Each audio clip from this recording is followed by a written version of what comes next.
Hey Virgo, welcome to Wild Pearl Tarot. Today we're going to be asking Oracle as well as Tarot for some insight appropriate for you at the time of seeing this. We're going to start with Oracle. We only take the cards that fly out for you. I don't choose any of the cards, I only interpret.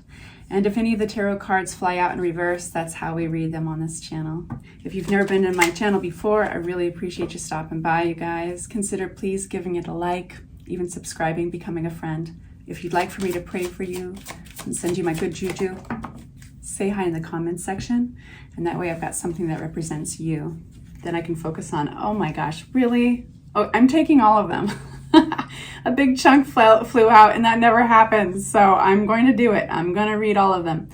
So this is our Oracle messages for you. Keep in mind, Virgo, you've been having some insane readings, some really, really positive readings. Your month of July in general, the reading for this month of July is all about like getting busier, rising into your confidence, standing proud and tall. And also if you have any kind of imposter syndrome going on with your work or in your environment, you're just like popping right through that. And the last reading we did just a few days ago was amazing. Just so positive, love, money, all the things. So here we have release resentments about money. Very particular, right? Yes, the money system of the world can seem upsetting, but holding resentments about finances just pushes your abundance away. Instead, see money as a tool that you can use to better the world, and this shift will help you attract support and golden opportunities. We have dreams of abundance. Do you see this theme that we've got going on here? It's going to be very interesting to see what tarot cards fly out for you. As you sleep, God, your angels, and your higher self are giving you divinely guided ideas, answers, and solutions. Be sure to record your dreams in a journal because they contain valuable insights that will help you manifest your desires into reality. There's a lot going on in our subconscious, and you know, tarot, that's half of the journey that we're taking right now together, is with your subconscious. Tarot is but a vehicle into you, right? Into your own insight. Visualize abundance in all forms. Are you serious? This is not every card has the word abundance in it, I swear to God, or money. Visualize abundance in all its forms. God gave you such a great spiritual power that everything you visualize eventually becomes reality. Hold a steady vision of what you want, which is beautiful, healthful, positive, and filled with blessings, and that is what you will experience. Then we have courage to ask for and accept help. Not an easy one, is it? Asking for help is a sign of strength, as it is accepting it as it is offered to you. Very often when you ask God for help, prayers are answered through other people. Be sure to accept this assistance as well as give it to others as you are guided, right? Like a lot of us don't hesitate to pray and to try to focus on our desires and even try to manifest by way of visualizing how it would feel to receive them. But we often forget that the way they travel to us is by way of other human beings. And then we have to, if you have a hard time receiving, which many of us do, that's the challenge, right? Is asking and then accepting. Lastly, we have unlimited ideas. Your mind is one with God's infinite mind. Therefore, you have complete access to unlimited ideas, guaranteed to bring blessings. All you need to do is to take divinely guided action to allow these ideas to come to fruition. I'm going to tell you right now that I'm going to do an extended. We're going to do your reading today with tarot, and then I can tell that this is going to be juicy. So if you do want to follow me there, it's about the price of a cup of coffee. That'll all be in the description box below. All right, let's see. Virgo, what do we need to know for Virgo at the time they see this? Please make it clear. Helpful messages for Virgo. What they need to know, please make it clear. Only taking the cards that fly out for you, and we read them how they fly. Wow. Okay, right away, we have two that flew out upright, so I can see them. We have abundance. We have manifestation with the Magician card, and we have collaboration. So let's see what else we've got here. The Death card. Juicy. Death, and you've got a lot of major arcana. There's only 22 in each deck of 78. These are big messengers in the deck. This is transformation. What you're going through, Virgo, is not subtle. We've got 3 of Swords to make things that feel very real. Okay, so right off the bat, now we're going to unpack these and get you some more storyline. All of you guys are going through different things. If this does not empower you, if it does not resonate, don't spend another second on it. There is another reading out there that will. And not every reading is for everybody. I will tell you that the energy of your reading right off the bat has a dip in it. But the dip is so important to the transformation that is about to occur. You're not alone in this transformation. Somehow you are collaborating with others. And I'm skipping to the end. I want to start right here. We have 8 of Cups. This is leaving something behind. Now, all of these, you guys are, like I said, going through different things. It's going to be different for each one of you. But I will say this.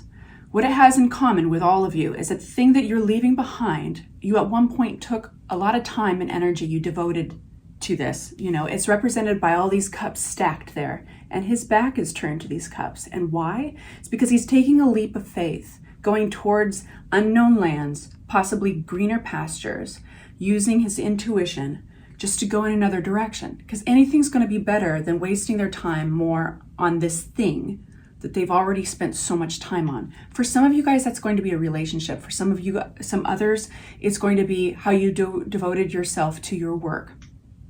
Now we have this fresh slate, and this is where we have the Page of Pentacles energy. This is the willingness to research, learn, climb over that learning curve, right?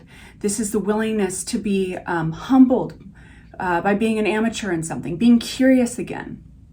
All the pages have a youthful energy, and we need these spurts of youthful energy in our lives. They're pretty magical. In this case, it's around money and value, being valued, being of value, worth.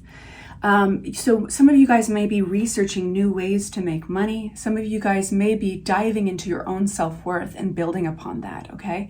And we have here, for perspective, kind of a bittersweet card. It's bittersweet because it gets better from here. 3 of Swords is hard. It's a hard energy. This is heartbreak. It's disappointment. It can be somewhat tragic. And this could be something you've experienced in your past. And it certainly gives a lot of contrast to what you're going through, right? You're climbing out of the dumpster, you know? And this is where the transformation takes place. I think it was either your reading or Scorpio's. Last week when I did these readings, it was like lying in the gutter looking up at the stars. We need those contrasting points in our lives, right? So the Temperance card talks about transformation, but the key element to this transformation is balance. So it's a great time to ask yourself, am I overdoing something? Am I underdoing something? Am I getting enough rest, and am I eating well enough? Am I drinking too much? You know, those basic things, they affect our chemistry set. Our chemistry set has to collaborate with our spiritual worlds, right? So, you know, we're in these vehicles, these bodies. And so this is kind of the point at which it's ruled by Sagittarian energy, and it's the point at which that spiritual world meets that physical plane. So it's a very real card in that sense of like, what do you need to twist around and adjust and balance in your lives? We have the Death card. The important thing to remember in the Death card is that sometimes, if you look at this picture, the king is lying down, the king is dead. There's these moments where you have to realize in life, sorry, my cat. Sorry, one sec. This is gonna drive me crazy. It has to be even. Freya, she's a little troublemaker. There's these moments in life where you realize there is no one leading this but you. The king is dead. So what do you want to do? When the Death card occurs, it also means that new people and new events, new opportunities are coming into your life because you're literally making room. And for that reason, other people have to move out. Other situations have to move out. It's a very natural card.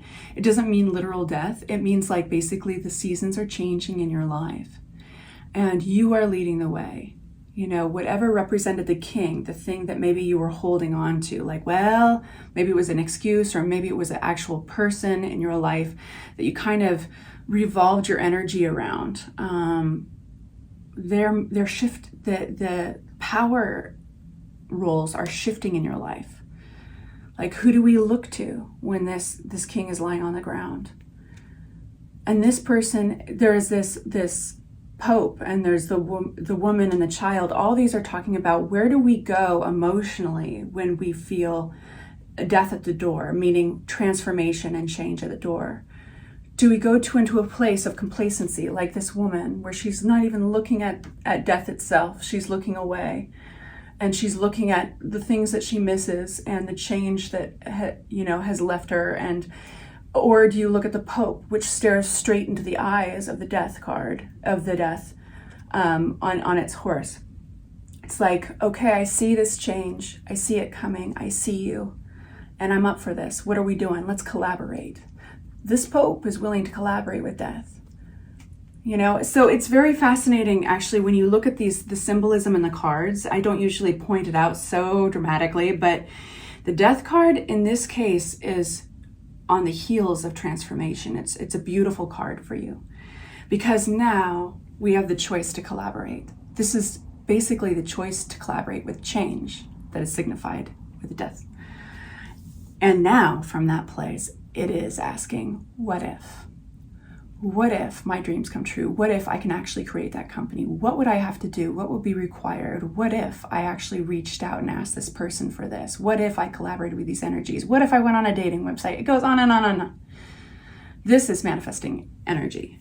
So this whole transformation has been about, like, I got no more room for heartbreak. I got no more room for giving somebody, I'm not giving anybody else the power to make my life a roller coaster. We're doing good, we're going down, we're going down. Nope, I'm leaving this behind.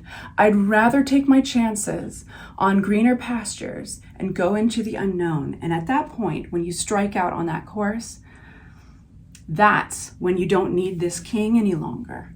That's when you're the Pope looking at the death and you're saying, what you got? Let's work together. Okay, you guys? It's 12 minutes now. I'm actually going to take this into the extended. I hope that was really helpful if I, in fact, leave you here. Otherwise, follow me over there. The link is below. We're going to ask what's next and any advice. I love you all. Take good care. Mwah.